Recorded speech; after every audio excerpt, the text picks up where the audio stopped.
Welcome to Paramesh kitchen. இன்றைக்கி சிரிக்கிற பொரியலும் வேர்க்கடலை குருமா செய்யலாம். கடாய் வச்சுருக்கேன். கடாயில் எண்ணெய் 2-3 டீஸ்பூன் எண்ணெய் சேர்த்துக்கலாம். எண்ணெய் சேர்ந்து காஞ்ச உடனே கடுகு அரை ஸ்பூன், சீரக அரை ஸ்பூன் போட்டு சேர்த்துக்கலாம். கடுகு பொரிஞ்சோடனே கடலைப்பருப்பு அரை ஸ்பூன், உளுத்தம் பருப்பு அரை ஸ்பூன் சேர்த்துக்கலாம்.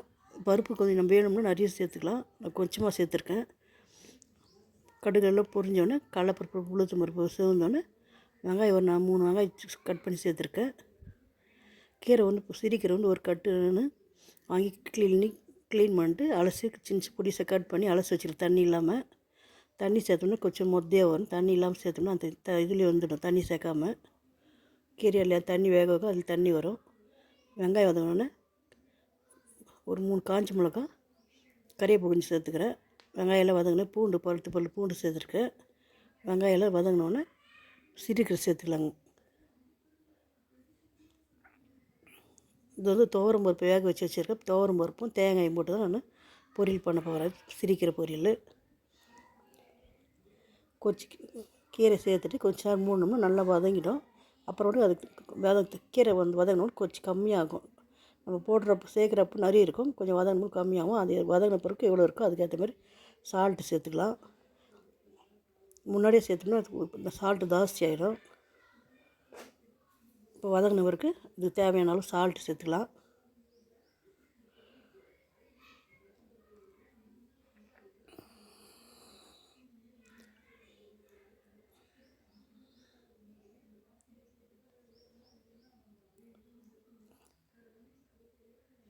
தேவையான அளவு சால்ட்டு சேர்த்துன்னு ஒரு 2 நிமிஷம் வேக வைக்கலாம். தண்ணி சேர்க்கக்கூடாது. நம்ம அது கீரையிலே தண்ணி வரும். கீரை வதங்க தண்ணி வரும். அந்த தண்ணியிலே கீரை எல்லாம் வெந்துடும். நல்லா கீரை வெந்தாச்சு. துவரம் பருப்பு வேக வச்சுட்டு துவரம் பருப்பும் தேங்காயும் சேர்த்து கிளறிக்கலாங்க.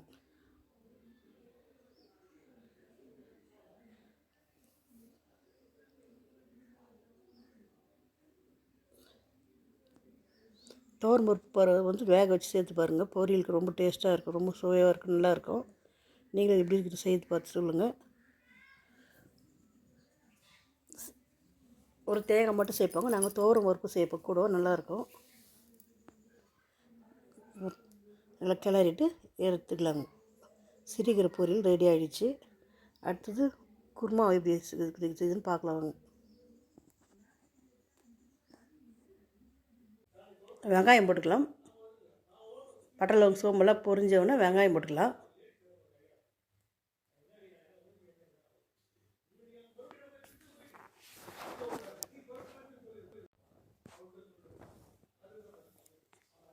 வெங்காயம் போட்டு கறிவேப்பிலை கொஞ்சம் போட்டுக்கலாம்.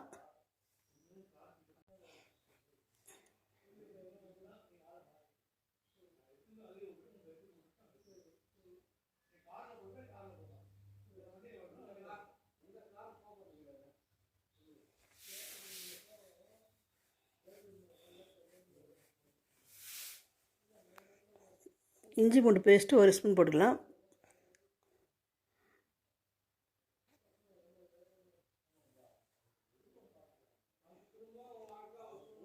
இஞ்சி பூண்டு பேஸ்ட் நல்லா வதங்கினோன்னா தக்காளி போட்டுக்கலாங்க. 2 தக்காளி பொடிசாக கட் பண்ணி பெரிய தக்காளி 2 தக்காளி போட்டு வதக்கலாம்.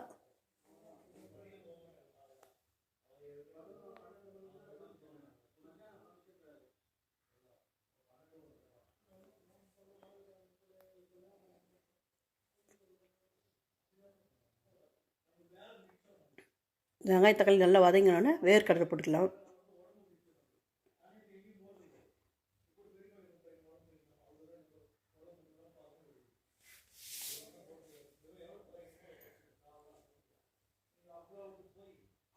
உருளைக்கிழங்கு 2 உருளைக்கிழங்கு தோல் சீட்டு கட் பண்ணி வச்சுருக்கேன். உருளைக்கிழங்கு வேர்க்கடலை போட்டு நல்லா வதக்கலாம். நல்லா வதங்கியாச்சு. வதங்கி எண்ணெய் பிரிஞ்சு வச்சாச்சு. இப்போது மஞ்சள் தூள் 1/2 ஸ்பூன் போட்டுக்கலாம்.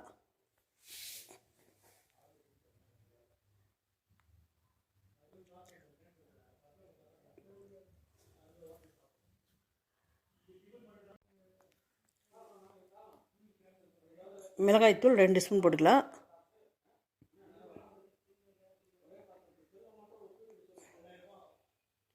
சீரகத்தூள் 1/2 ஸ்பூன் போட்டுக்கலாம். தேவையான அளவு உப்பு போட்டுக்கலாங்க. கல் உப்பு போட்டு மசாலா பச்சை வாசனை போக, மிளகாய்த்தூள் பச்சை வாசனை போக நல்லா வதக்கலாம். நல்லா வதக்கிட்டோன்னு ஒரு அரை டம்ளர் தண்ணி ஊற்றிடலாங்க.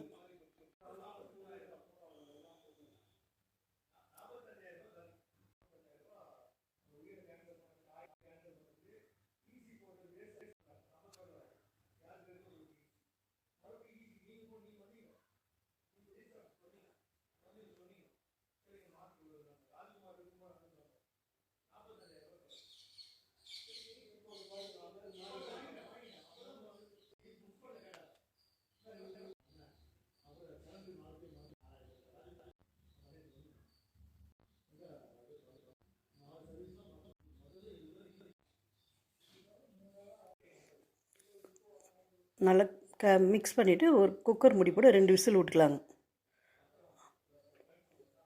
உருளைக்கிழங்கு வேர்க்கடலை வேகட்டும். அதுக்கிட்ட நம்ம மிக்சியில் மசாலா அரைச்சிக்கலாம், தேங்காய் அரைச்சிக்கலாம். மிக்ஸி ஜார் எடுத்துருக்கேன். இந்த வேர்க்கடலையே ஒரு பிடி வேர்க்கடலை நான் எடுத்து வச்சுருக்கேன். வேர்க்கடலை போட்டுக்கலாம். இந்த பச்சை வேர்க்கடலையில் குழம்பு வச்சோம்னா கொஞ்சம் பச்சை வேர்க்கடலையை அரைச்சி ஊற்றோம்னா ரொம்ப டேஸ்ட்டாகவும் ரொம்ப நல்லா இருக்கும். அரை ஸ்பூன் சோம்பு போட்டுக்கிறேன்.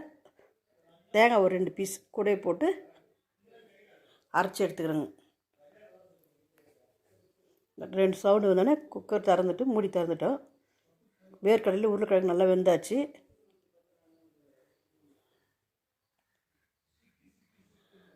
வேர்க்கடலையில் தேங்காய் 2 பீஸ் அரைச்சி போட்டிங்களே அது ஊற்றிக்கலாங்கம்மா. தேங்காயை இந்த வேர்க்கடலை கொஞ்சம் ஒரு பிடி பச்சை வேர்க்கடலை போட்டு அரைச்சி ஊற்றினா அவ்வளோ ரொம்ப ரொம்ப ரொம்ப டேஸ்ட்டாக இருக்கும். நீங்களும் செய்து பாருங்கள். சோம்பு, வேர்க்கடலை, தேங்காய் 2 பீஸ் ஊற்றி நல்ல தேவையானாலும் நம்ம எவ்வளோ திக்கனஸ் வேணுமோ அந்த அளவுக்கு தண்ணி ஊற்றிட்டு கொதிக்க வைக்கலாங்க.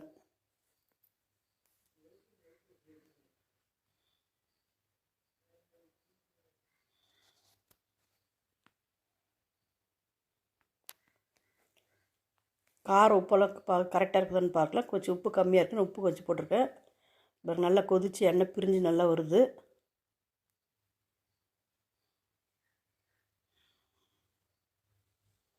கொத்தமல்லி போட்டு நம்ம ஸ்டவ் ஆஃப் பண்ணிடலாம்.